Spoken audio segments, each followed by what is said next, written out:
Truth and power.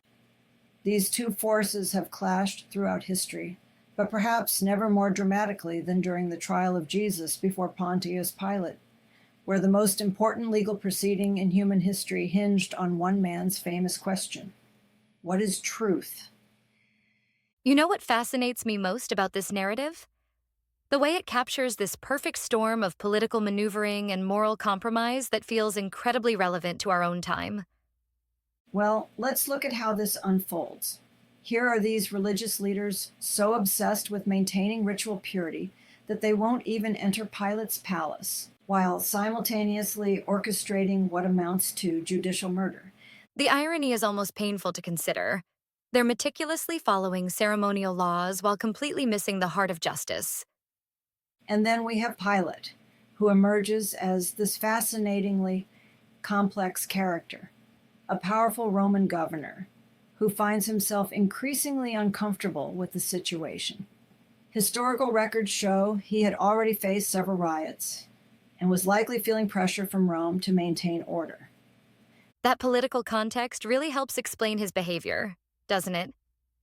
The way he keeps trying to delegate this decision reminds me of how modern leaders often attempt to avoid controversial choices. Speaking of controversial choices, the Barabbas incident is particularly telling. Here's Pilate, thinking he's found the perfect solution.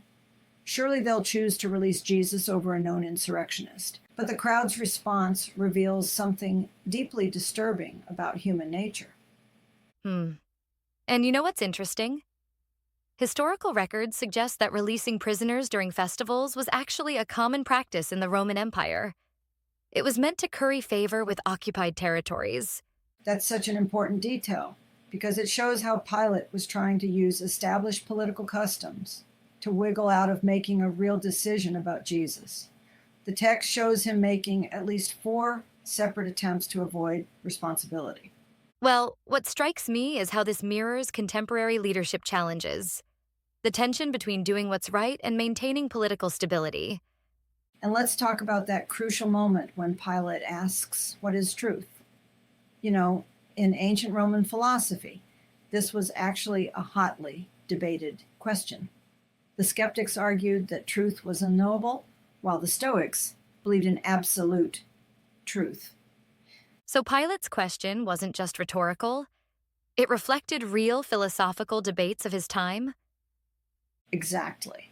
And what makes it even more powerful is that he's asking this profound philosophical question while standing face to face with someone who claimed to be truth incarnate. The dramatic irony is incredible.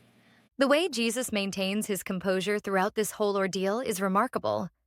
Even under intense questioning and physical abuse, historical accounts suggest this kind of dignity was extremely unusual for prisoners facing execution.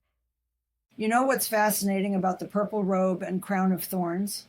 Purple dye was incredibly expensive in the ancient world. It took thousands of murex snails to produce even a small amount. It was literally worth its weight in gold and reserved for royalty. So when they dressed Jesus in purple to mock him, they were unknowingly using the very color that symbolized his true identity as king. And this whole scene becomes even more powerful when you consider that archaeological evidence from first century Jerusalem shows the exact location where this trial likely took place, the Gabbatha, or stone pavement, which can still be seen today.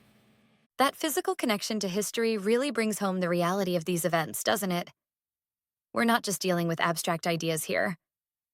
Well, what's particularly striking is how this trial becomes a mirror for everyone involved. Pilate's indecision reveals his moral weakness.